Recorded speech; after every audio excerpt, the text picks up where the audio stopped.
குறைந்த முதலீட்டில் நல்ல வருமானம் தரும் தொழில் எது தெரியுமா? அதுதான் ஆடு பண்ணை. சரியான திட்டமிடல் இருந்தால் விவசாயிகளும் இளைஞர்களும் ஆடு பண்ணை மூலம் நல்ல லாபம் பார்க்கலாம். முதலில் உலர்ந்த தண்ணீர் தேங்காத இடத்தை தேர்வு செய்யுங்கள். காற்றோட்டம் நல்லதாகவும் சுத்தமான குடிநீர் வசதி கட்டாயமாகவும் இருக்க வேண்டும். கோயம்புத்தூர், கன்னி, தெலிசேரி, ஜமுனாபாரி, போயர் போன்ற லாபகரமான ஆடு இனங்களை தேர்வு செய்யுங்கள். தொடக்கத்திற்கு 10 முதல் 20 ஆடுகள் போதும். ஒரு ஆடுக்கு 8 முதல் 10 சதுர அடி இடம் கொண்ட சுத்தமான உலர்ந்த கொட்டகை அமைக்க வேண்டும். நேப்பியர் புல், CO4, அகத்தி இலைகள் மற்றும் சிறிதளவு செறிவூட்டிய தீவனம் போதுமானது. சுத்தமான குடிநீர் எப்போதும் இருக்க வேண்டும். 8 மாதத்தில் இனப்பெருக்கம்.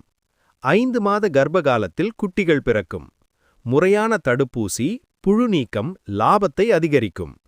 10 ஆடுகளுடன் தொடங்கினால் 1-2 ஆண்டுகளில் முதலீடு திரும்ப கிடைக்கும். இன்னும் பயனுள்ள விவசாய தகவல்களுக்கு சப்ஸ்கிரைப், லைக் அண்ட் ஷேர் செய்யுங்கள்.